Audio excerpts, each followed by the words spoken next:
noite!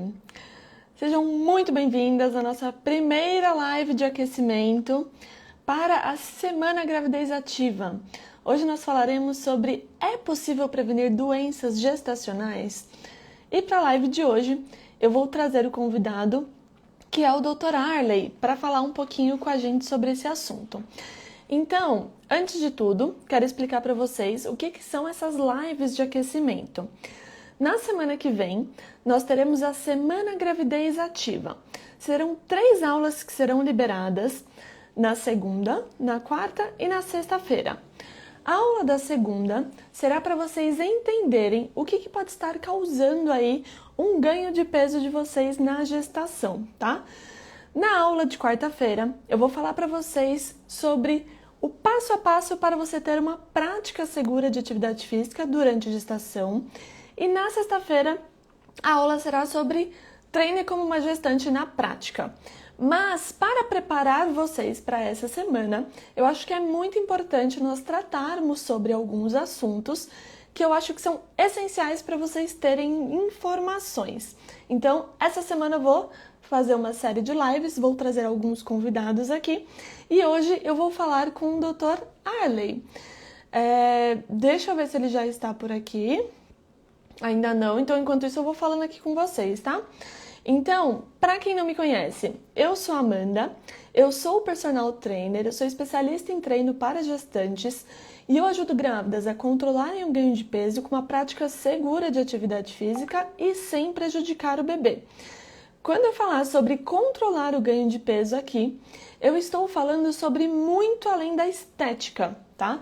Então, é importante que vocês saibam que controle do ganho de peso é sobre saúde, é sobre termos hábitos ali no dia a dia que serão essenciais para prevenir doenças gestacionais, complicações, dores e tudo que vem associado com um ganho de peso ali fora do recomendado e não praticar atividade física durante a gestação, tá?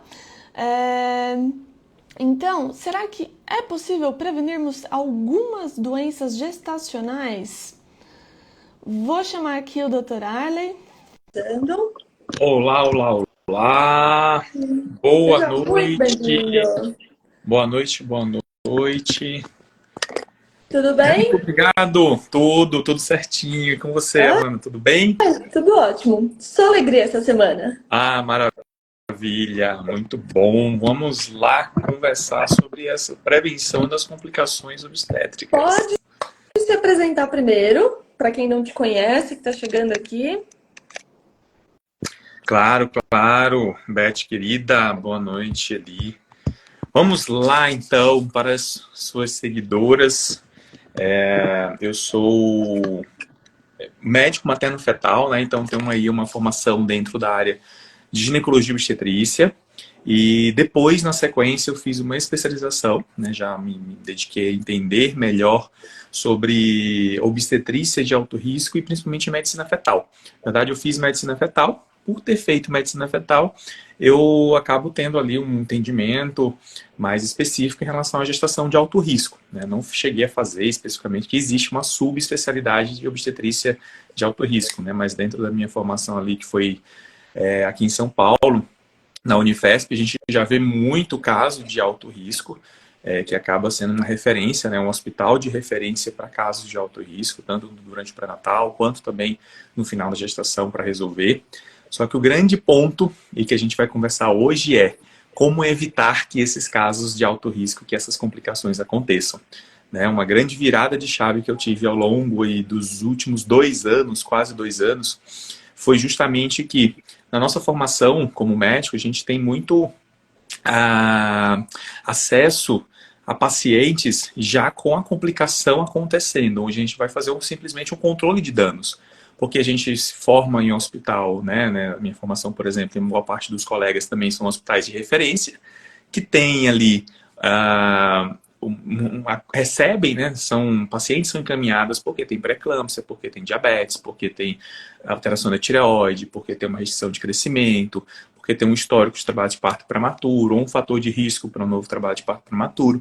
Então elas vão para lá por conta disso. Então a gente acaba pensando, isso é desse jeito mesmo, é comum, isso é usual, mas não. É algo que a gente consegue sim minimizar. Eu posso até adiantar aqui que cerca de pelo menos metade dessas complicações poderiam ser prevenidas.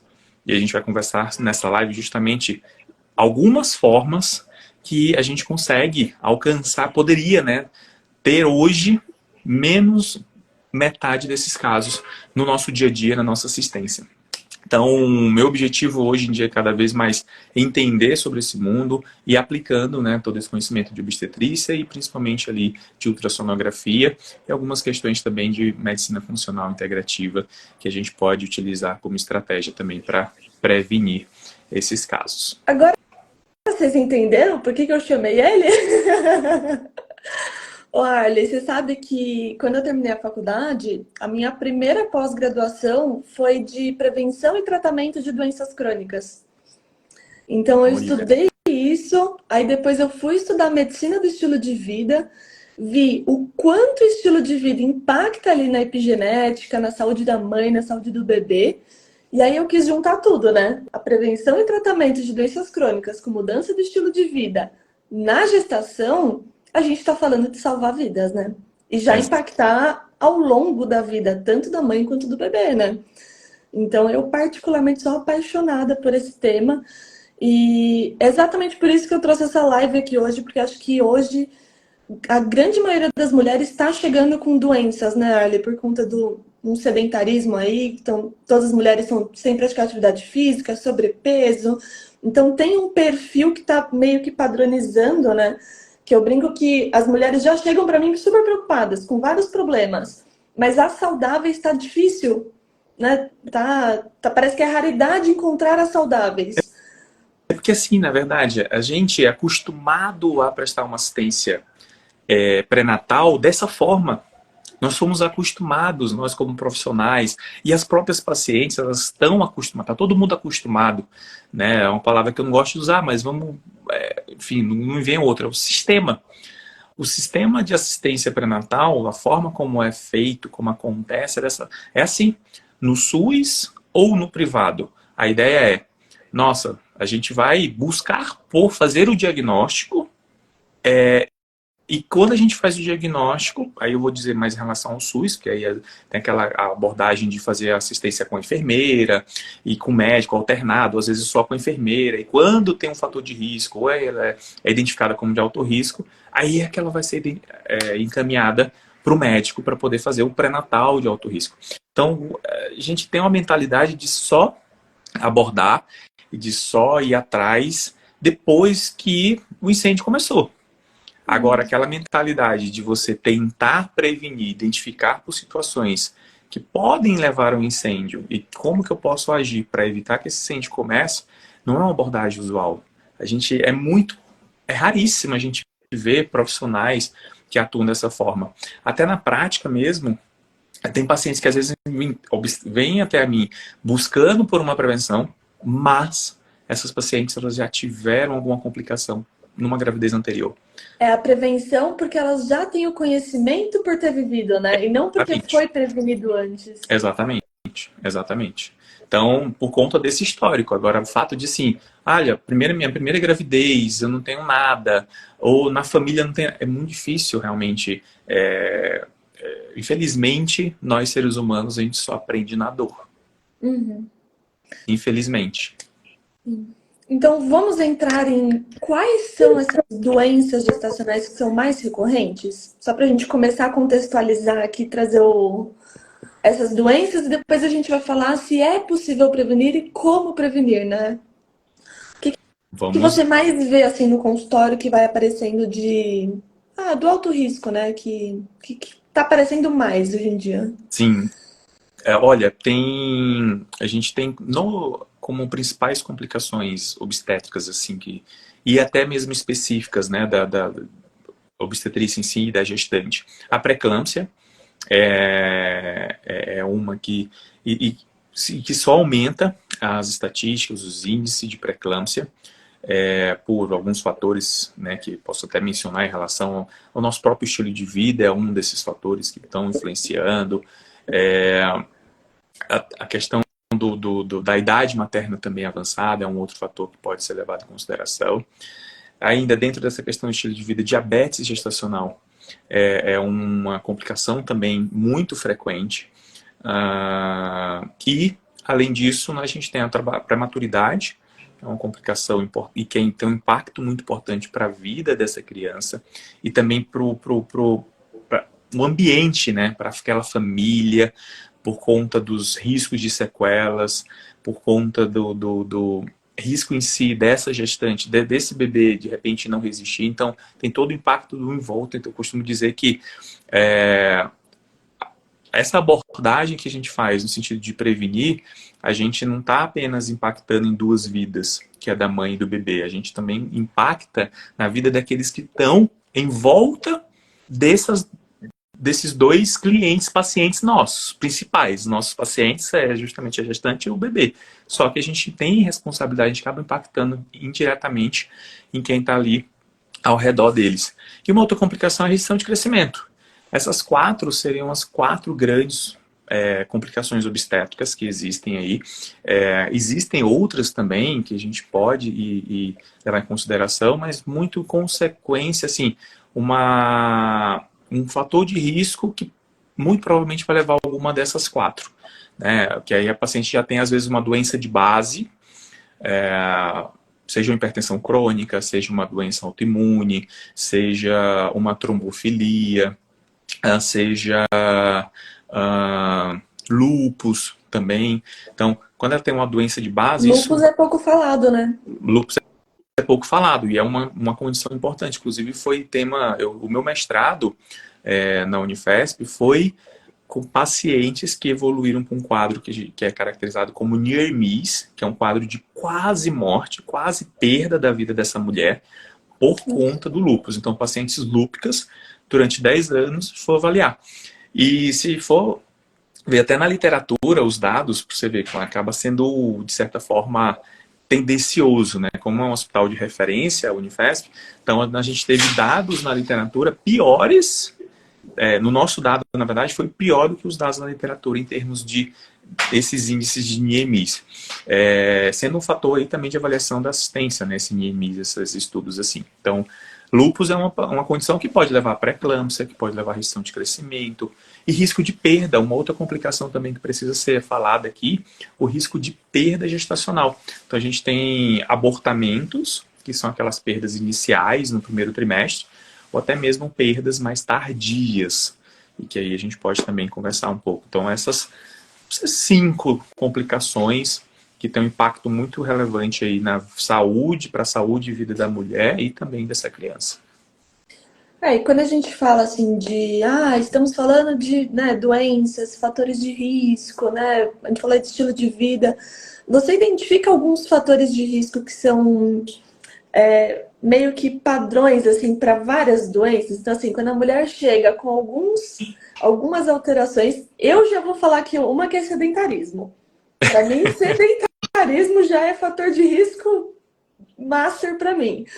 Mas você identifica alguns fatores aqui para quem está assistindo a gente, para falar assim, opa, eu tenho esse fator, acho que eu preciso começar a cuidar porque eu posso desenvolver algumas doenças. Você falou da idade materna, né? Quantos anos que é o para alto risco? Então, tem assim um entendimento hoje, de uma forma geral, pensando até em várias complicações obstétricas, a idade materna, ela, a partir de 35 anos, é uma idade que aumenta risco para essas complicações. Então, todas elas, né? Mas principalmente a partir de 40. Mas tem aí meio que padronizado que esse risco já começa a aumentar para boa parte dessas complicações a partir de 35. Então, idade materna é um. E eu vou falar aqui dos pilares, né? Você falou de sedentarismo, ausência de atividade física. E aí, quando eu falando agora, porque eu lembrei de uma frase que eu ouvi um amigo reportando ela. Então, não é nem desse amigo, que é o André Vinícius, ginecologista, amigo meu. Ele reportou que essa questão, essa definição de que saúde é a ausência de manifestação dos órgãos, assim, na verdade. Saúde é aquela questão de que os órgãos eles estão ali bem, né? Saúde simplesmente vai significar isso, assim. Não foi exatamente isso, agora me falhou exatamente, mas foi nesse sentido de que não é o fato de você ali não necessariamente ter doença, mas realmente está tudo sob controle. E para isso a gente precisa dos 4 pilares. E esses 4 pilares, sem eles, todas as outras questões que a gente vai falar aqui, que a gente pode falar, elas não necessariamente vão ser suficientes. Eu posso dizer que todas as outras estratégias que a gente pode falar aqui, elas serão estratégias que vão otimizar e potencializar as ações relacionadas a esses 4 pilares. E que, em alguns casos, pode até dar certo você fazer algumas dessas outras questões, mas sem esses 4 pilares, a gente vai conseguir resultados subótimos. Quais são? Nossa, eu tô curiosa. Atividade física. Já vamos começar pela atividade física. Perfeito. Atividade física, você já falou sedentarismo, então a atividade física é um desses pilares que precisa, assim, ser incentivado, né? Reduz risco de pré-eclâmpsia, reduz risco de diabetes gestacional, não aumenta risco de abortamento, de perda, principalmente no primeiro trimestre, que é uma situação que se tem um receio muito grande, né? As pacientes têm um medo muito grande por conta de fazer atividade física, de repente aí não conseguir, não tá poder perder, mas não aumenta essa perda. Pelo contrário, hoje eu estava estudando algumas coisas relacionadas à restrição de crescimento e eu vi que eu até tinha visto esse artigo antes, mas ele apareceu de novo para mim e eu dei uma revisada nele, que é a realização de Doppler em pacientes que fazem atividade física, se tem alguma alteração no Doppler. O que é o Doppler? O Doppler é a avaliação dos vasos sanguíneos, e aí nesse caso a gente avalia vasos da mãe, vasos do bebê, e a gente, através dessa avaliação, a gente pode ver se existe algum indício de sofrimento no bebê, ou perda de função da placenta, né, uma insuficiência placentária. E esse artigo especificamente, ele foi feito ali, Doppler, na população, em 4 fases da gravidez, incluindo 12 semanas, incluindo o primeiro trimestre. E aí depois foi também ao longo da gestação. E não se observou alteração nessa avaliação do Doppler. Ou seja, por essa avaliação, não é possível dizer, até o artigo isso sugere, não existe um risco de perda de função placentária ou de comprometimento do bem-estar fetal através quando você faz atividade física. Pelo contrário, eles até identificaram uma melhora do padrão de fluxo no cordão umbilical, que é justamente o vaso que liga a placenta e o bebê, o vaso que leva esses nutrientes que chegam da mãe até o bebê. Então, eles observaram essa melhora dessa função do fluxo sanguíneo da placenta para o bebê. Então, veja bem, ao invés de pensar que a atividade física pode piorar, pelo contrário, ela vai melhorar a formação de vasos sanguíneos, o que é fundamental durante a formação da placenta. E aí a gente pensa que essa formação da placenta está diretamente relacionada a um risco de pré-eclâmpsia, principalmente a pré-eclâmpsia que acontece antes de 37 semanas, que é a que traz maior risco para a mãe e para o bebê, e também de restrição de crescimento por insuficiência placentária. E aí, esse risco relacionado à função placentária, ele diminui por conta da atividade física, por conta da função desses vasos, melhora desses vasos. E a questão do diabetes vai pela questão metabólica, melhora controle glicêmico, melhora a questão de ganho de peso. Então, para esses dois caminhos, ajuda bastante. E aí, se a gente for pensar até em questão de perda gestacional, ele ajuda a melhorar ali qualidade de função mitocondrial. E a função mitocondrial, isso vai fazer com que os gametas, no caso o óvulo, tenham melhor qualidade, as células endometriais tenham melhor qualidade, tenham maior, aí nesse sentido, né, uma melhor receptividade endometrial, que é isso, a chance desse embrião implantar e ficar, e não ter essa perda. Então, ao contrário, as probabilidades... Eu desconheço algum estudo específico nesse sentido, mas se a gente for pensar no que acontece, isso tende, na verdade, a melhorar as chances da gravidez evoluir, de estar tudo certo e não ter abortamento. Então, a atividade física é uma dessas situações que ajuda, sim, com certeza. O Ed comentou aí do artigo, ele foi o primeiro a me disponibilizar esse artigo realmente, e hoje no PubMed pesquisando, eu olhei ele, eu até falei assim, nossa, será? Porque o artigo estava como dezembro de 2023. Eu falei, não, mas é estranho, deve ser outro. E quando eu abri, na verdade, era o mesmo. É Maravilhoso. isso, Ed. Deixa eu te mandar, Ed, de novo no WhatsApp. Vamos lá. Próximo E os... pilar, né? A gente falou da atividade física. Você quer perguntar alguma coisa? Desculpa, Não, se deixar também eu falo eu ia aqui perguntar dos outros os pilares, porque outros. para mim a atividade física, eu tô cansada de falar, gente, é mais, é seguro, pelo amor de Deus, vamos adaptar e treinar. Então, assim, Pronto. acho maravilhoso você estar aqui falando tudo isso só para comprovar, né? Sim, Maravilhoso. com certeza. Agora, um outro ponto importante, né? A gente estou até com uma paciente em comum, a gente tem algumas, mas, com o Ed, que essa paciente especificamente, ela já comentou assim, tem que ter cuidado com caminhada, porque ela tem colo curto. E aí é importante estar com um profissional capacitado, que entende de gestação, que vai saber ali realmente orientar e direcionar.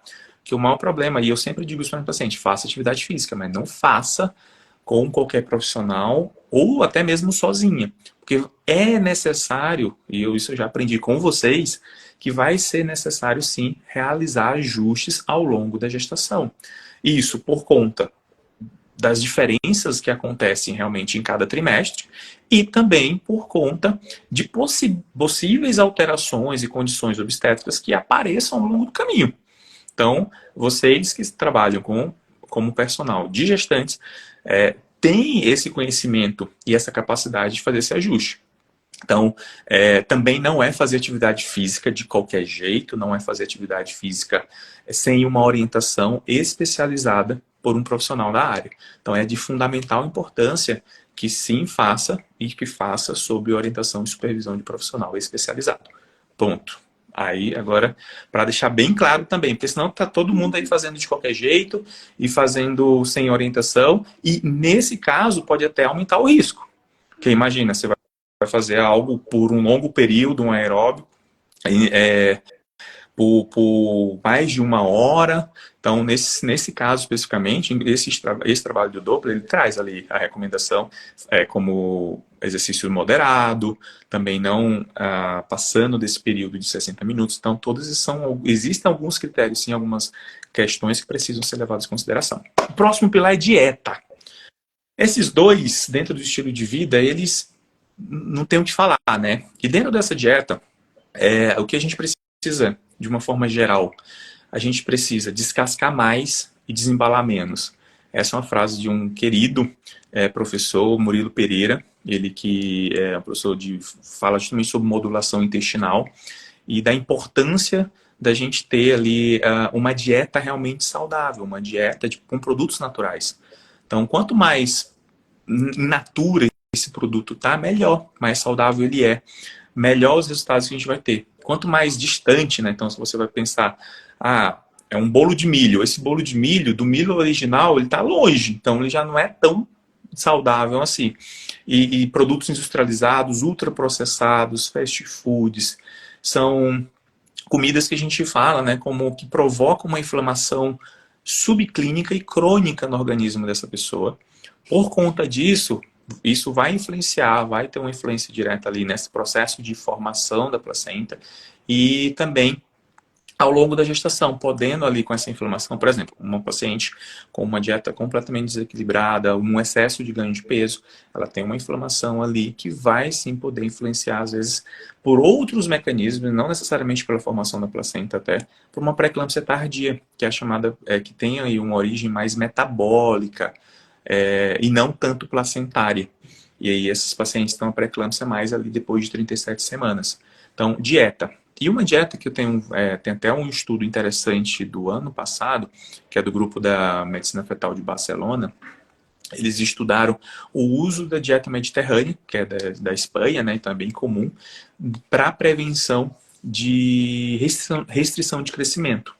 E em população de alto risco. Então, eles pegaram pacientes com histórico de restrição de crescimento, que é uma população já de alto risco, e compararam uma que não teve nenhuma orientação assim, em relação à dieta e tal, foi o controle, e a outra que foi direcionada para fazer o uso da dieta mediterrânea. Eles observaram uma redução ali de 35% mais ou menos nessa população com a dieta mediterrânea em relação à restrição de crescimento. Então, a gente pode até imaginar que a restrição de crescimento por causa placentária levaria à pré-eclâmpsia. Então, essa seria uma dieta que muito tem se falado e que realmente ela tem se mostrado uma dieta muito benéfica para a saúde nossa de uma forma geral. Então, em relação à dieta, cuidados com a dieta seriam esses. E aí tem também, assim como é necessário ter um personal para chamar de sua, ter um nutricionista também para poder chamar de sua. Porque aí eu consigo fazer essas orientações mais gerais, mas quem vai fazer mesmo a prescrição dietética é o nutricionista. Eu não sei fazer essa prescrição, não tenho como. Então, o nutricionista vai realmente fazer toda a avaliação do diário alimentar, qual é a questão calórica, enfim. Aí é com o nutricionista, por isso que precisa ter. Dois profissionais que, para mim, na assistência pré-natal, eu falando isso aqui, tomara que não tenha nenhum, mas tenho o risco de ter... Já tive hater por conta de comentários sobre esse, de postagens assim. Mas... paciência, que são dois profissionais que são indispensáveis na assistência pré-natal, são nutricionista e um personal. De verdade. Para mim, você pode, porventura, até não ter outros, e aí vai de cada um, mas indispensável nutricionista e personal, porque é quem vai estar justamente agindo nessa base, nesses fatores que são a base do estilo de vida. Né? Então, claro, aí eu deixo só aproveitar antes de que apareçam os haters, mas aí a gente tem outros profissionais. Temos psicólogos, principalmente pacientes com histórico de gravidez de perda, de complicações, que tem um medo e precisa lidar com essa situação.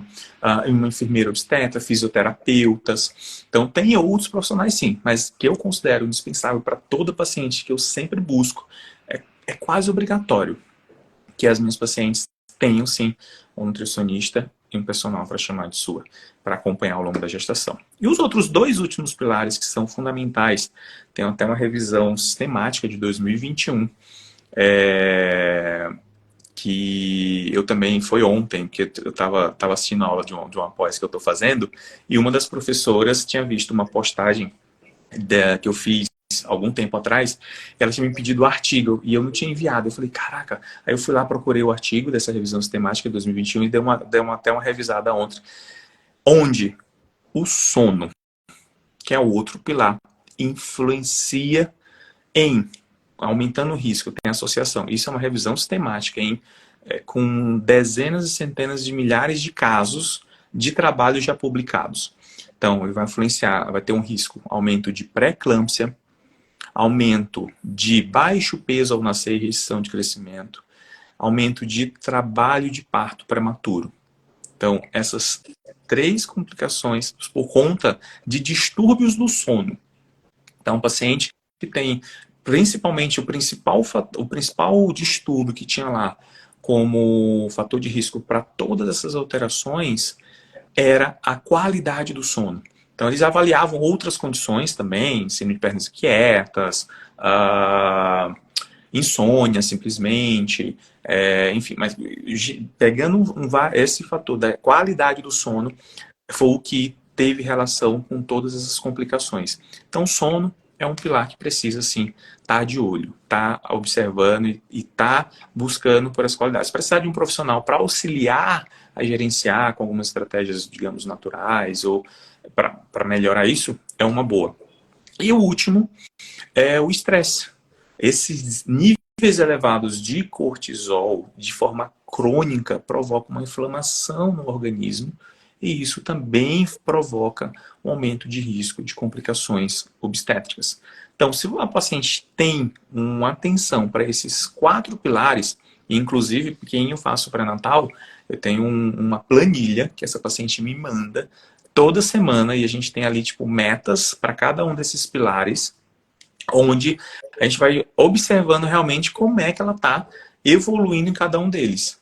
E aí observar, diminuiu, por que diminuiu, o que está acontecendo, vamos voltar. E é interessante e eu já trazendo um pouco para a ultrassonografia, a gente observa que quando quando o trem dá uma descarrilhada ali em algum momento, a gente começa a observar algumas alterações. Então, eu consigo relacionar essa questão clínica, utilizando essa ferramenta no acompanhamento das minhas pacientes, com a parte ultrassonográfica e até mesmo laboratorial, em alguns sentidos. E aí a gente consegue o quê?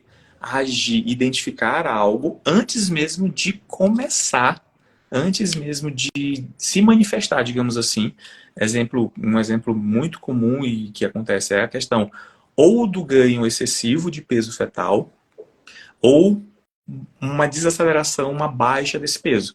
Então a gente percebe no feto já essa alteração de maneira mais precoce, inicial, e a gente consegue, opa, peraí, por que isso está acontecendo? Se isso já está acontecendo agora, alguma coisa está por trás.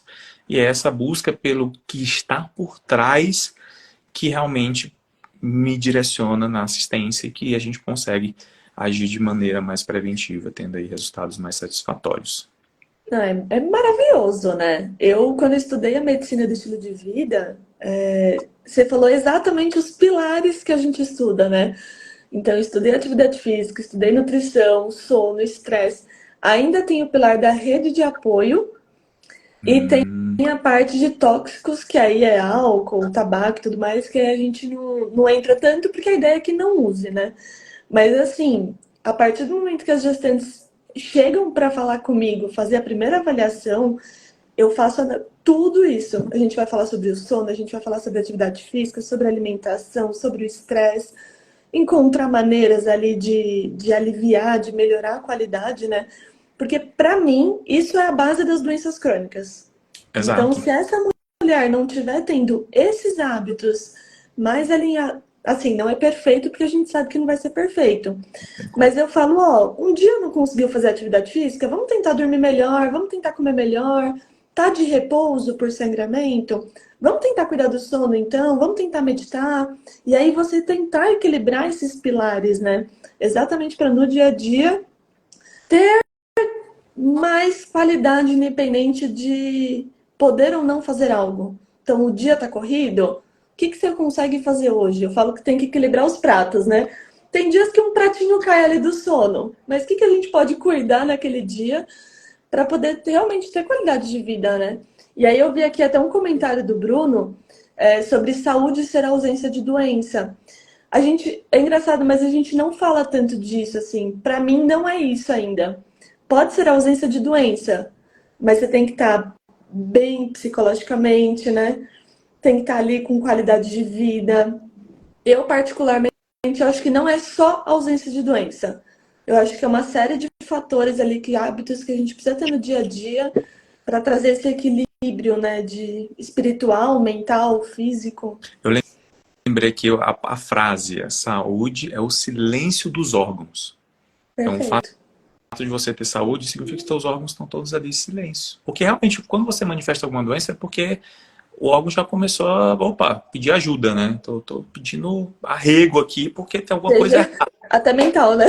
Exatamente, exatamente. E aí é uma coisa que eu digo até do diabetes, né? O diabetes, a gravidez é um teste para o pâncreas. Porque a gravidez é um momento da vida da mulher, do ser humano, né? Que vai ter um aumento da resistência à insulina, ou seja, esse metabolismo da glicose vai ser mais difícil. E o pâncreas, que é quem produz essa insulina, ele vai ter que trabalhar mais. Então, se nessa gravidez essa paciente ela desenvolve diabetes gestacional, isso significa que aquele pâncreas dela não deu muita conta e que se ela não mudar essa chave, em 15, 20 anos ela vai ter diabetes tipo 2. Que é o diabetes crônico, vai ter que tomar medicação pro resto da vida. E aí tem estatística que mostra que 15 a 20% dessas pacientes desenvolvem em 20 anos diabetes tipo 2, justamente por isso. Então, é um pâncreas que já não deu conta e que ela evoluiu ali para tudo isso. É quando você fala também de rede de apoio está muito relacionada à questão do estresse, né? Porque, querendo ou não, é uma situação, um momento estressante, ter essa rede ajuda nisso. E de tóxicos, a gente tem hoje muitos, tem já cada vez bastante trabalho, inclusive na aula ontem, na pós, foi falado esse final de semana sobre disruptores endócrinos, influência de disruptores endócrinos na saúde fetal, na epigenética, então na saúde dessa criança, ao longo da vida dela, os riscos com complicações. Então é algo que realmente a gente precisa estar muito atento. Faz parte do nosso dia a dia, a gente praticamente não consegue eliminar no nosso dia a dia os disruptores endócrinos, a gente precisa ter muita atenção a isso e muito cuidado nessas situações. Uma outra situação que pode ali, mas aí na gestante a gente não mexe, não sei nem se eu falo, mas já comecei, vou falar rapidão. Na gestante a gente não mexe nisso, vai ser mais naquela paciente que começa com acompanhamento ali antes de engravidar, com aquele planejamento. Se fala pelo menos 3 meses, eu gosto de pelo menos 6. Um ano, vai. De preferência 1 ano, só que eu sei que é quase uma utopia a gente pegar uma grávida com 1 ano, já fazendo todo o planejamento, tudo, é muito tópico, mas se puder, uns 6 meses antes já ajuda bastante. E nessa avaliação pré-concepcional, uma coisa interessante é a avaliação de metais tóxicos, metais pesados. Então, principalmente o alumínio ali. Então, você poder avaliar isso e buscar fazer uma detoxicação desses metais pesados também vai ser um fator que vai ajudar. Tem alguns trabalhos também que mostram, né, esses altos níveis de metais pesados com desfechos obstétricos também alterados, algumas alterações nesse sentido. E a cerejinha do bolo, que é dentro dessa, eu avalio nessa ferramenta 5 coisas, os 4 pilares e suplementação. Só que suplementação é o que tem menor peso para mim, porque a suplementação é a cereja do bolo, a suplementação é que vai otimizar essas outras 4. Porque não adianta nada eu suplementar, tomar ali os comprimidos, se a paciente está completamente desinflamada. Porque esse metabolismo dela inflamada não vai ser um metabolismo que vai utilizar esses nutrientes, utilizar essas vitaminas de maneira realmente como devem ser utilizados. Então, por isso que sem esses 4 pilares é melhor nem tomar nada, praticamente. Tá bom, estou sendo radical com essa frase, mas sem esses 4 pilares é melhor considerar, é melhor pensar a respeito se realmente essa suplementação que você está fazendo está valendo, está surtindo efeito, está sendo realmente eficaz como deve ser. Então, suplementação é um ponto importante que vai otimizar tudo isso junto. E ó, pensando assim, chega aqui alguém e fala assim, tá, eu tenho alguns fatores de risco, eu não tô cuidando da minha alimentação, não tô cuidando de nenhum dos pilares, tenho histórico familiar, tô sedentária, tô tudo. Qual que você acha que é o melhor momento para essas mulheres? É que assim, a gente fala que o quanto antes melhor, né? Mas tem algum momento ali que você fala assim, ó, esse momento é crucial para conseguirmos realmente prevenir? Então a pessoa tem vários... Eita! Um filtro. Que efeito é esse? Se tem algum momento que Sozinho? você olha... Então, é que eu acho que fazer joinha, às vezes ele aparece umas coisas. É atualização nova. Daqui a pouco você faz também que o seu vai aparecer. Você acha que tem algum momento, assim, quando começar para conseguir prevenir? Então, a gente fala muito aqui sobre tratar, né? Porque a gente falou, tem muita gente que já chega ali com os fatores e vem buscar tratamento. Mas é possível prevenir mesmo as pessoas tendo vários fatores de risco? É possível. É como você falou, quanto antes melhor. Mas eu vou para responder quanto antes melhor. Então, de preferência, como você falou, 1 ano, mas eu colocaria aí 6 meses, 8 meses, né? Tem estudo mostrando o que acontece. Se a gente vai pensar realmente pensar do começo ali, o que é essa gestação? É a junção de um óvulo e de um espermatozoide. Se a gente pensar que boa parte do DNA mitocondrial, que vai ser responsável ali, enfim, para a formação desse blastocisto, vai vir principalmente desse óvulo, e se a gente pensar que esse óvulo, que, por exemplo, hoje, no dia 9 de outubro, o óvulo que está sendo ali liberado na ovulação, ele começou lá do iníciozinho dele, quando ele era microscópico, que a gente chama de folículo primordial, lá no ovário, a ser recrutado pelo menos 8 meses antes. Então ele começou a ser ali trabalhado dentro de um grupo de outros óvulos, de outros folículos, cerca de 8 meses antes. E se a gente quer realmente agir no sentido de melhorar a qualidade, eu preciso pensar no longo prazo. Então, 6, 8 meses seria ali o mínimo para poder já a paciente se planejar, programar, para poder engravidar com um potencial melhor, com a qualidade de óvulo melhor, com o seu organismo melhor, né? Aquela história da a Terra está realmente preparada para receber a semente, para que essa semente ela possa ali crescer, né? Se desenvolver de maneira adequada. Então, isso é o que se tem de entendimento hoje. Então, essa questão de 3 meses, com base nesses últimos estudos mais recentes, ela precisa cair por terra, na verdade, né? É melhor 3 meses do que nada, só que de preferência 8 por conta disso. E aí, um limite máximo que eu consideraria aqui seria 18 semanas, 20 semanas, essa primeira metade da gravidez. Por quê? Muito do que acontece em relação a essas complicações é em decorrência desse processo de formação da placenta que acontece nas primeiras 14, 16 semanas. Então, se porventura essa paciente engravidou sem qualquer planejamento, que ela já comece o quanto antes em relação aos pilares, faça o morfológico do primeiro trimestre, com rastreamento ali de pré-eclâmpsia, por exemplo, rastreamento de trabalho de parto prematuro, restrição de crescimento, para que possa se identificar ali esse risco e possa ser indicado uma estratégia para direcionar. Para mim, o morfológico do primeiro trimestre é a principal ultrassonografia a ser realizada no pré-natal, justamente porque é uma ultrassom que vai guiar a gente em relação a como que aquela gestante está agora, nesse primeiro trimestre. Como é que ela está largando nessa São Silvestre, me veio São Silvestre, mas para a pessoa não se assustar se falar maratona, né? São Silvestre são só 15 quilômetros, mas como é que ela está largando nessa jornada, nessa corrida aí da gravidez? Quais as condições dela? E é um momento de oportunidade, é uma janela de oportunidade para a gente agir, para a gente melhorar as condições dessa paciente.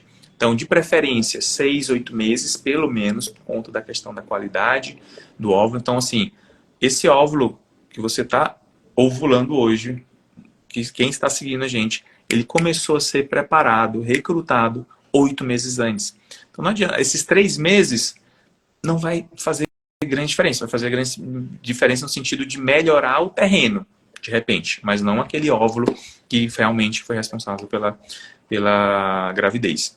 Então, isso é um ponto importante a ser observado em termos de prazo, né, de tempo. Quanto tempo, geralmente, o morfológico do primeiro trimestre? Assim, quem está assistindo aqui, se eu tiver entre semana tal e semana tal, tá dentro ali.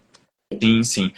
A gente pode falar até os prazos dos principais exames, né? Para quem, acho que quem tiver com papel e caneta na mão, a gente tem a primeira ultrassonografia mais indicada a ser avaliada para você ver viabilidade, se essa gravidez está evoluindo bem, fazer datação, é a obstétrica inicial por via transvaginal, a ser feita ali entre 6 e 10 semanas. Então, essa é a primeira ultrassom que é indicada. Aí a próxima é a morfológica já, que tem toda a avaliação de risco envolvida. Precisa ser feita ali entre 11 semanas e 13 semanas e 6 dias.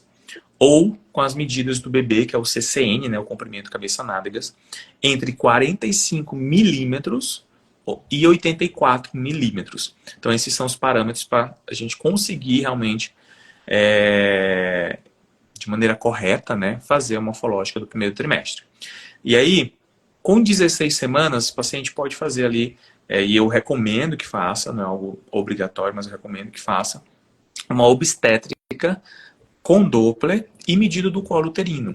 Porque aí a gente avalia já crescimento desse bebê, e a gente avalia como é que está líquido, pelo Doppler das artérias uterinas. A gente faz uma avaliação contínua dessa questão do desenvolvimento da placenta e o colo uterino para já fazer buscar, né, fazer uma predição em relação ao trabalho de parto prematuro. Lembrando que no primeiro trimestre é possível também fazer medida do colo uterino. Existem alguns estudos, aí já não é uma recomendação universal, com embasamento muito forte, mas eu faço na minha prática e recomendo que as pacientes buscam fazer também medida do colo no morfológico do primeiro trimestre, como forma de identificação de risco para trabalho de parto prematuro também. Então, obstétrica inicial, morfológico do primeiro, 16 semanas, ou obstétrico com Doppler medido de colo, e morfológico do segundo trimestre, entre 20 e 24 semanas. E aqui, o principal objetivo desse exame é avaliar a formação do bebê. Então, a gente vai avaliar ali como é que ele está se formando, se tem alguma malformação, se tem alguma alteração. A gente não consegue identificar ou excluir 100% de tudo, mas é algo em torno de 90% a 94% com a qualidade dos aparelhos que a gente tem, e se for feito realmente ali de maneira completa, né? Conforme manda aí os guidelines. E aí, nesse aqui, tem assim a recomendação universal, reforçada, guidelines nacionais e internacionais de medida do colo para rastreamento de trabalho de parto prematuro. Que quando a paciente tem um colo curto, ela tem um risco aumentado de parto prematuro. Metade das pacientes com colo curto vão ter um parto antes de 34 semanas. Então, e depois a próxima ultrassonografia, as duas próximas, na verdade, é porque uma delas eu não faço, mas eu vou falar as duas próximas. Uma é a ecocardiografia fetal, eu recomendo fortemente que seja feito com um colega que seja cardiologista pediátrico e fetal. Então, ela precisa, a recomendação de ser feita entre 24 e 28 semanas. Se a paciente não tem nenhum fator de risco, né, ela vai fazer de rotina, não foi, o morfológico do segundo trimestre está normal, está tudo ok, ela pode fazer ali por volta de 28. Agora, se é identificado algum fator de risco na história ou no morfológico, esse exame ele pode ser antecipado e já ser feito até mesmo agora no período de 20 semanas ou até antes, né? É possível fazer. Se no morfológico do primeiro já identificou alguma suspeita, é possível fazer a partir de 16 nesse caso. E aí, a última ultrassom é a obstétrica com Doppler, que é a fundamental para avaliar crescimento fetal, a vitalidade, né, bem-estar do bebê, líquido amniótico e o desenvolvimento desse bebê, que pode ser feito já ali a partir de 26 semanas. De uma forma geral, até mesmo pacientes de baixo risco, recomendo que seja feita com 28, 32 e 36 semanas. Tá? Isso, inclusive, faz parte do plano de acompanhamento ultrassonográfico LGA, né, no qual tenho a honra de poder ser representante, digamos assim, dessa família aqui em São Paulo, que é justamente essa, e que a gente considera como os exames essenciais no acompanhamento ultrassonográfico do pré-natal ultrassonográfico. Então, o paciente fazer com obstétrico com Doppler com 28, 32 e 36 semanas. Tá, aí vamos pensar assim então. A paciente ela fez os morfológicos, ela identificou fatores de risco, ela viu que ela tem alguns fatores de risco, mas ela mudou ali, ela tá com hábitos que são bons. O que você vê no consultório dessa prevenção de doenças gestacionais? É possível prevenir se ela fizer ali todo o passo a passo, ter o estilo de vida, ou porque tá na genética, tem fator de risco, ela vai desenvolver? É possível prevenir. A gente não consegue evitar em 100% dos casos. O que eu sempre digo para o paciente? Até porque a gente não consegue ter controle de tudo. Mas quando a paciente realmente tem um cuidado com esses pilares, os 4 pilares do estilo de vida, uma suplementação ali e focada realmente na necessidade dela e do bebê, quando ela faz os exames, tanto laboratoriais quanto ultrassonográficos, e segue por esse caminho, assim, de realmente, de preferência, né? E é importante que tenha um obstetra, que tenha um ultrassonografista, ou fetólogo, que vai estar buscando, não é que vai estar buscando por problemas, não, pelo contrário, vai estar buscando por indícios que podem trazer problemas, que podem depois virar problemas maiores. E quando você busca por esse indício e já pensa antecipadamente, e já tenta entender o que está acontecendo de maneira antecipada para agir, felizmente hoje eu tenho, assim, posso dizer, a gente não tem estudo que junta tudo isso, né? A gente tem estudo Ainda. Fica a ideia. Seria ótimo se a gente tiver estudos assim, que possa realmente. Eu já dei essa ideia para uma amiga lá de São Luís, nutricionista. Ela estava com o mestrado dela, enfim, ela estava mandando. Eu falei, por que você não faz alguma coisa? A grande dificuldade é que a gente trabalha muito com individualização e personalização, entendendo que cada pessoa é única e cada pessoa tem suas necessidades. E os estudos, são estudos, o que é considerado na literatura como estudo de evidência científica, são aqueles estudos grandes, populacionais, que você tem uma dose única ali, específica, para aquele grupo de pessoas que vão ser tratadas, e o outro placebo, que é o medicamento com farinha, por exemplo. E quando a gente está falando desse tipo de assistência dessa forma, é complicado, né? É desafiador. Até mesmo ser aceito, é interessante, né? As pessoas não entendem que nós somos os pesquisadores, digamos assim, né, mais clássicos, tradicionais e tal, academia, que cada pessoa é única. Então, mas o que eu dei de ideia para ela até, né, e é interessante, dela pegar os dados dela, pacientes realmente ali, todas que ela atenderam, toda a parte social e tudo, e aí ela compara com o que tem disponível na literatura, em termos de complicação. Então, assim, quanto que eu tenho quando eu faço essa abordagem dessa forma, de restrição, de pré-eclâmpsia e tal? Aí eu consigo comparar. Poxa, na literatura, pré-eclâmpsia é algo em torno de 5%, restrição de crescimento 10%, prematuridade também em torno de 10%. Na minha estatística, e aí eu percebo que a gente consegue ter um controle, consegue minimizar pelo menos 80, 90% dos casos. Um estudo dessa forma seria interessante desenvolver, né? Quem sabe aí um projeto de doutorado para mim, vamos ver se eu me aventuro. Eu não estou mais com toda essa coragem não, mas de repente, quem sabe, fazer alguma coisa nesse sentido, encontrar um orientador que tope, né? Fazer um estudo nesse sentido. Sim, e ó, na medicina do estilo de vida tem bastante área aí para ampliar, porque eu tenho visto, a gente fala muito sobre mudança de comportamento a partir de informação. E aí eu tenho todos os perfis de paciente, né? Que aparece de tudo, mas eu tenho as pacientes que têm todos os fatores de risco possíveis. Então eu tive uma agora gemelar, tinha risco de colo curto, tinha risco de diabetes gestacional, tinha tudo para dar errado. Ela teve uma gestação com 38 semanas, sem absolutamente nada. Nada. Gemelar, lindo. O apigar dos dois bebês, 10 de 10. Você fala Nossa, assim, nossa, que perfeito. Maravilhoso. E aí eu tenho gestante que tem tudo saudável, mas tá com diabetes gestacional, tá ali ralando. E eu falo, ó, gente, o importante é cuidar. A gente identifica.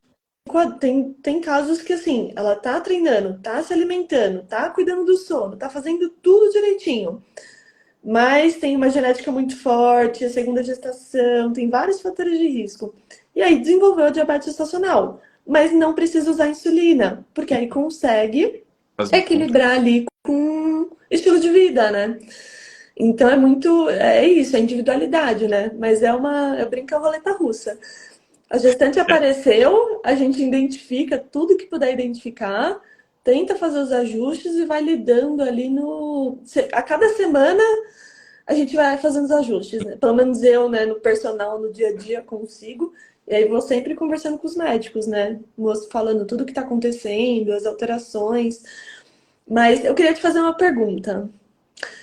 No consultório, você vê muita diferença de uma gestante que é ativa para uma que é sedentária, em termos assim de saúde do bebê, de complicações? O que você identifica mais forte assim de para trazer mesmo para a atividade física? Acho que essa importância que as pessoas têm tanto medo de prejudicar o bebê, mas falo, gente, não é isso, né?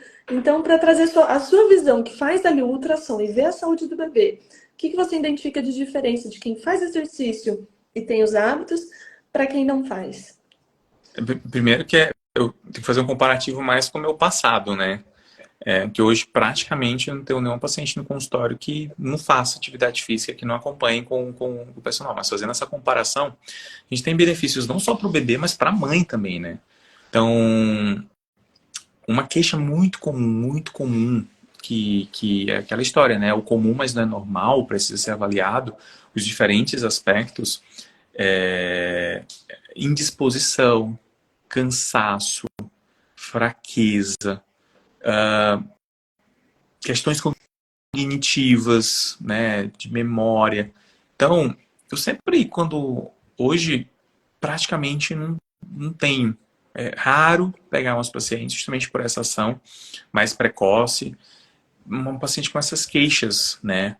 Queixas com dor pélvica, dor lombar, é muito difícil, porque se a paciente já vem desde o começo, até mesmo antes, fazendo atividade física, direcionada ali para a necessidade da gestação, fazendo avaliação clínica, laboratorial, a gente já consegue identificar e ir agindo de forma que ela vai estar no máximo possível dela.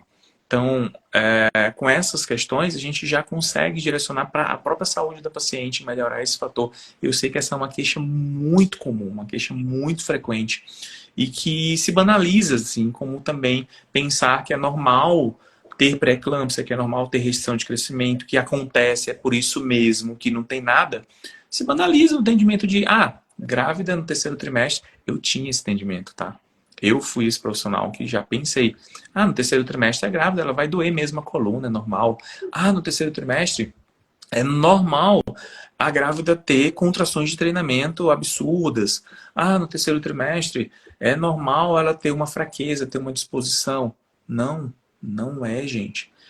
Existem possibilidades através de atividade física, através de fisioterapia, através de uma suplementação adequada, uma dieta adequada, identificação desses fatores de forma ali constante e linear e agindo, a paciente chegar no final, no momento do parto, plena. Dizem, né, se você for ver, assim, eu entendo que existe ali um custo, e aí eu vou trazer exemplos, por exemplo, de celebridades. Então, muita gente fala assim, nossa, essas celebridades chegam no final da gravidez, todas plenas, poderosas.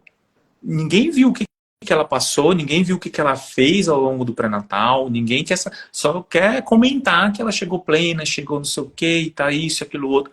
Mas ela fez, vai olhar. Ela teve cuidados com a dieta dela, ela fez atividade física, ela fez uma suplementação, tem todos esses fatores por trás. E aí você precisa avaliar o quanto que, aí eu sempre digo para o paciente, às vezes eu tenho umas conversas mais assim, né? O quanto que você está disposta realmente? Em primeiro lugar, isso é bom para a tua saúde, que tu faça isso pro resto da tua vida, para tu ter um envelhecimento saudável, para tu envelhecer com saúde, para tu ter condições de acompanhar o teu filho ao longo o máximo possível na vida dele e vocês poderem ter momentos felizes. Mas se não for por você, que seja pelo seu filho ou pela sua filha. E aí são uns 9 meses. É um período curto. O quanto que vale esse esforço pela saúde do seu filho? Né? Entender realmente a importância de fazer tudo isso. Não é simplesmente fazer por fazer. É entender que também que a gestante é a principal responsável por tudo que acontece na gestação. A gente, como profissionais, né, nós estamos para guiar ela, para apoiar ela. E a gente vai guiar ela e apoiar ela de acordo com o engajamento dela em todas as atividades. E as gestantes que eu acompanho, principalmente pré-natal, que é aquela que eu tenho envolvimento maior, ela que é minha líder, não sou eu que sou líder dela. É ela realmente que vai botar o sarrafo ali na altura que a gente precisa jogar, que a gente está jogando junto. Mas se o sarrafo dela está aqui, eu não consigo fazer algo acima disso. Então é ela que precisa realmente estar ali empenhada, engajada, interessada em fazer tudo que precisa ser feito. E aí eu vou estar junto. Se ela está baixa também, o que eu vou tentar é aumentar esse sarrafo, mas que ela levante também. Então, ela que é a líder de toda a equipe, todos os profissionais. Se ela não estiver junto, não adianta. E aí, às vezes acontece de a gente chegar para o paciente, olha, desse jeito, não tem como a gente continuar. Porque eu comecei a falar isso mais recentemente. O meu compromisso, meu conflito de interesse, ele é única e simplesmente com a saúde da mãe e com a saúde do feto. Então, eu chego para o paciente, felizmente até hoje não precisei chegar, mas eu chego. Meu compromisso é contigo e com teu bebê. Se você não está tendo esse compromisso consigo mesma e com seu bebê, a gente não tem como mais começar, continuar. Eu estou preparado, felizmente nunca precisei, até porque o fato de estar aqui, as pacientes que me procuram, elas já me procuram sabendo e entendendo a forma como que a gente trabalha, qual o nosso objetivo. Então elas vêm ali alinhadas também com o mesmo objetivo. Mas se no meio do caminho, após conversas, após diálogos como esse que a gente está tendo, que eu busco ali conscientizar dela de tudo que está acontecendo, então eu levo também estratégia. Eu lembrei agora de uma paciente, eu sempre tenho mencionado ela porque foi muito, muito clássico, assim, a gente percebeu uma alteração dessa questão dos pilares dela, ela, foram umas 3 semanas assim para se esquecer na vida dela, por conta de questões familiares, que ela só usou a suplementação, olha só, usou só a suplementação e não fez mais nada dos outros pilares praticamente.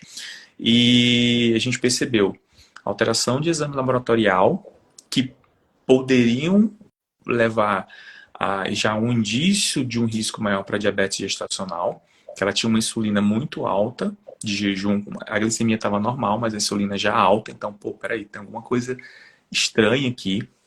E aí, o bebê também já estava começando a ter um aumento da circunferência abdominal em relação ao corpo. Então, a todas as outras estruturas da biometria do tamanho. E aí eu cheguei para ela, olha, está acontecendo isso. Já resolveu tudo da tua questão pessoal? Porque também a gente é ser humano e eu entendo. Nesse período que ela teve essa questão pessoal, não mencionei nada, só registrei tudinho e tal. Mas falei, resolveu tudo?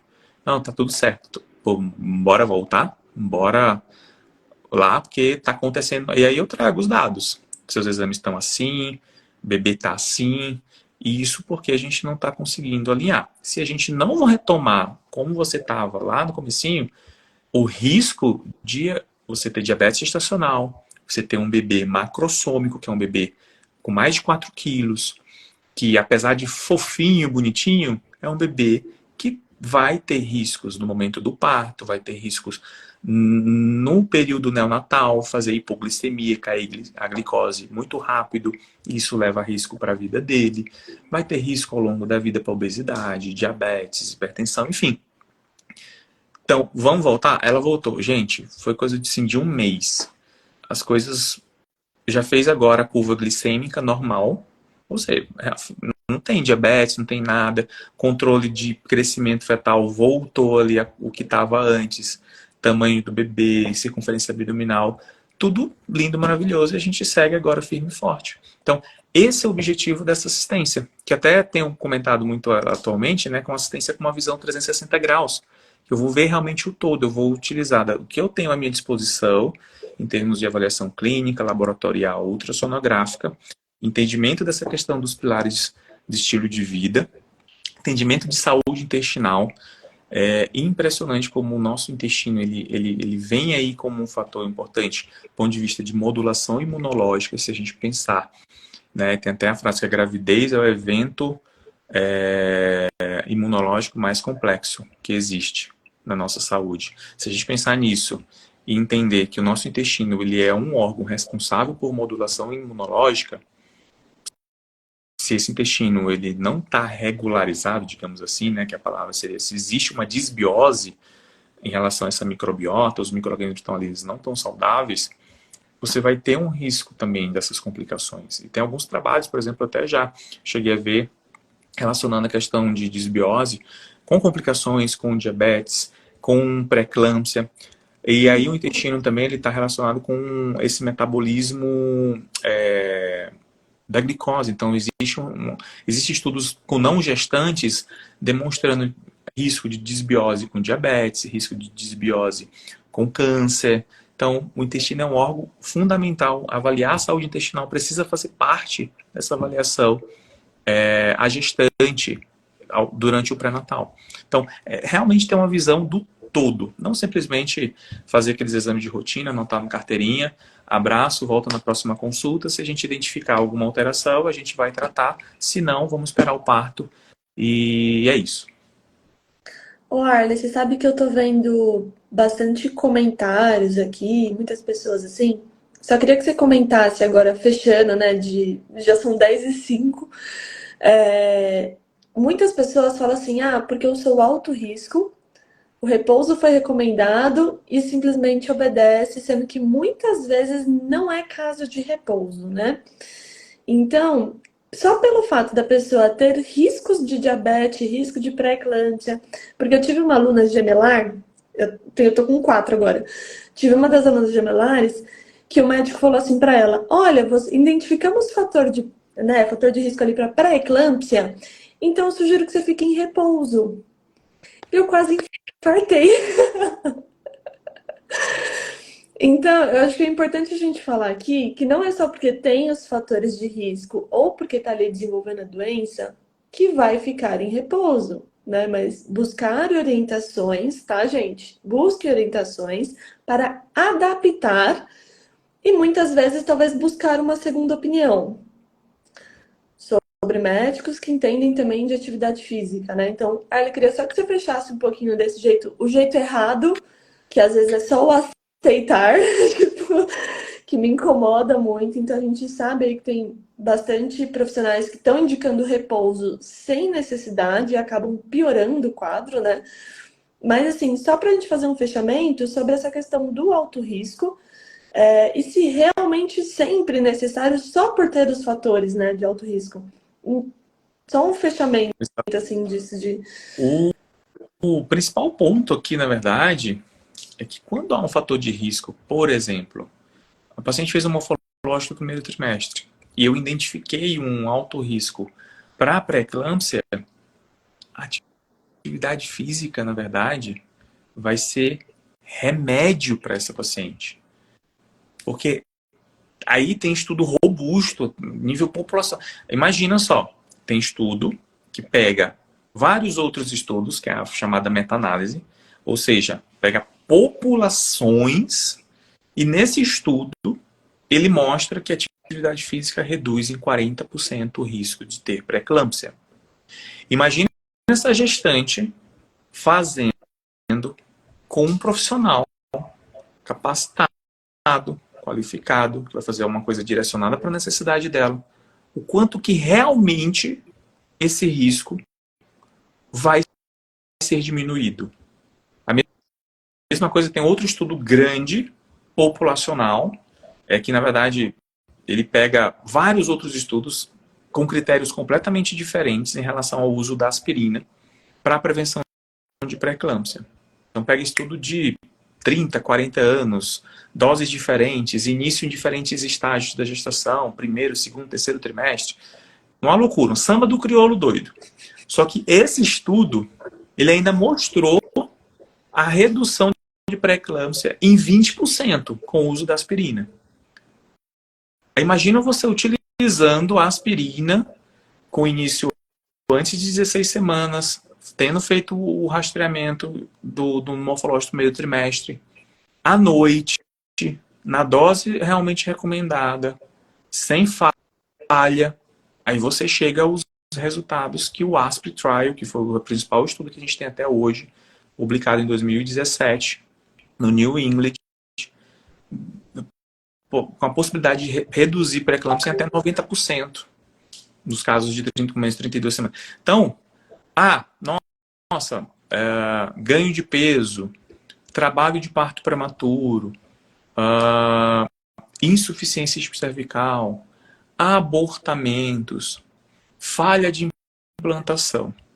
Eu entendo que principalmente casos de abortamentos, falha de implantação, insuficiência cervical, risco maior de trabalho de parto prematuro, são aquelas pacientes mais delicadas, mais difíceis, até porque já tem um histórico de alguma complicação dessa. E tudo que elas querem é que não aconteçam novamente. Então, se encontra porventura um profissional simplesmente recomenda não fazer, né? Isso vai, ela vai com certeza acatar, que ela vai confiar 100% nesse profissional. Agora é importante entender, mais uma, e eu volto a reforçar, de ter um profissional que vai saber ajustar a atividade física, o exercício, de acordo com o quadro dessa paciente. Então, é verdade que em colo curto precisam ter alguns ajustes, alguns cuidados, na insuficiência cervical também. Algumas particularidades em relação ao exercício para pacientes com diabetes. Então, tem todas. E é isso que vai fazer diferença. Não fazer exercício físico por fazer. É fazer exercício físico com um objetivo. É o que vocês, né, falam. É o treinar como uma gestante. A paciente grávida ela precisa entender que ela precisa treinar como uma gestante. E o nosso objetivo na gestação precisa ser promover saúde para ela e para o bebê. Promover uma saúde materna adequada, que consequentemente vai promover um ambiente intrauterino saudável para o desenvolvimento desse bebê. Nosso objetivo é esse. E esse precisa ser o foco ao longo de toda a gestação. E identificar que aí são casos raros e que mesmo assim você precisa, por exemplo, ter um cuidado maior de não deixar essa paciente em repouso absoluto, acamada. Fazer algum tipo de exercício de mobilidade. Por mais que ela seja ali deitada, sem carga, por exemplo, casos de uma insuficiência cervical, uma paciente que já está com o colo dilatado, de repente até mesmo uma bolsa protrusa, mas se você deixar ela simplesmente acamada, com as pernas elevadas para diminuir eventualmente esse risco de romper bolsa, de ter o parto, ela vai ter risco de outras complicações, por exemplo, trombose. Então, muito cuidado quando você recebe essa orientação, essa recomendação de repouso. Repouso. Por quê? Questione. Por quê? Segundo, tipo de repouso? Será realmente... Tem algumas situações que você precisa ter um cuidado maior, mas ainda assim não é um repouso. Você precisa ter algum tipo de mobilidade para ajudar na sua saúde e no desenvolvimento do seu bebê. Adaptar, né? Adaptar. Essa é uma palavra-chave que a gente precisa levar em consideração em relação a exercício físico na gestação. Com certeza. Arley! Muito obrigada, de verdade. Se você quiser fazer algum fechamento, alguma orientação para as gestantes, mas eu tava quase chorando com você falando agora há pouco sobre tudo, né, do autocuidado. Eu acho que a equipe Multi está aqui para isso, né? Estamos aqui para isso, para trazer informação. E eu acredito muito no pré-natal com um bom estilo de vida. Acho que é a chave para a gente conseguir prevenir as doenças gestacionais. Um bom pré-natal e hábitos de estilo de vida que podem aí mudar a vida, né? Então, queria te agradecer demais por ter aceitado fazer essa live comigo, foi maravilhosa. Aposto que muita gente aqui curtiu. E muito, muito obrigada. Se quiser falar alguma coisa. Gente, eu de alguma forma, quem é profissional e que está junto com a gente nessa caminhada, que a gente possa persistir, refletir. Eu tenho pensado bastante desde semana passada. O caminho é longo, o caminho é árduo. A gente tem algumas pessoas que já iniciaram essa trajetória, já iniciaram essa, né, desbravar dessa trilha. Mas a gente também tem nosso papel, a gente tem a nossa responsabilidade. A gente precisa ter coragem de continuar nessa caminhada, consciente do quanto que a gente realmente pode impactar na vida dos nossos pacientes, das nossas gestantes e dos seus bebês. Então a gente precisa seguir sim confiando, tendo essa coragem necessária, apesar da gente, né, e justamente por conta da gente estar remando contra a maré. Então a gente precisa seguir ali fortalecido, e é muito bom estarmos numa rede de profissionais que pensam igual, que se ajudam, que se fortalecem, para que a gente realmente siga caminhando. E se você que é gestante, entenda, existem diferentes formas de seguir a sua caminhada. É importante que você escolha uma linha, escolha uma forma com uma equipe multiprofissional para que você siga confiante, que é o principal ponto que a gestante precisa ter em relação à sua assistência pré-natal, e eu digo sempre, é confiança, é paz no coração. Se não existe confiança em quem está prestando assistência médica, obstétrica, nutricional, em relação à educação física, em relação à questão psicológica, saúde mental e todos os outros aspectos envolvidos, se não existe confiança, sabe, essa grávida não vai ter nada no mundo que vai trazer paz para ela. E o que eu sempre indico para quem me procura e que você, independente do profissional que você esteja, busque por paz no coração e consciência tranquila. Então, que a sua equipe transborde confiança na sua vida e que assim, caminhando junto com essa equipe, você possa alcançar seu objetivo. É possível. É o que eu posso dizer, é possível. Se vai ser fácil? Muito provavelmente não. Mas é possível. Você precisa estar disposta a encarar tudo aquilo e fazer tudo aquilo que vai ser preciso ser feito para alcançar seus objetivos. Isso vale para todos nós, na verdade, né? Isso é um mantra que eu falo aqui para gestantes, mas que vale para a gente também no nosso dia a dia, de que é sim possível a gente alcançar o que a gente pretende alcançar, que é salvar vidas e vidas e vidas e vidas e mais vidas, e que a nossa mensagem possa realmente chegar cada vez mais longe para que cada vez mais vidas sejam alcançadas. Fácil? Não vai ser, mas a gente vai conseguir e eu confio muito nisso. E fico muito feliz de contar contigo nessa caminhada, Amanda. Muito, muito obrigada. Muito, de verdade, de coração. E, gente, tudo isso daqui é exatamente para preparar vocês para a Semana Gravidez Ativa, que é para vocês terem uma prática segura na gestação. Então, para quem não se inscreveu, clica lá na minha bio agora, se inscreve. E eu vou trazer muitas lives para vocês essa semana, com informações, com profissionais. Exatamente para isso, né, Arlia? Para a gente trazer conhecimento, trazer informação, para que tenhamos aí uma gestação o mais saudável possível, dentro do possível, né? Então, muito obrigada. Ótima noite a todos. Bom descanso. Desculpa pelo horário, mas acho que foi maravilhoso cada minuto aqui, né? Rendeu muito. Estou muito feliz. E é isso. Encaminhem para outras gestantes, né? Para a gente poder aí passar informações para outras gestantes de que é possível sim termos prevenção de doenças na gestação, com bom pré-natal, com bons hábitos de estilo de vida. E a gente faz o nosso papel de trazer informação. Com certeza. Então, muito, muito obrigada. E bom descanso a todos. Excelente semana. Tchau, tchau. Obrigado pelo convite mais uma vez, Amanda. Prazer estar aqui. Uma honra. Obrigada, viu?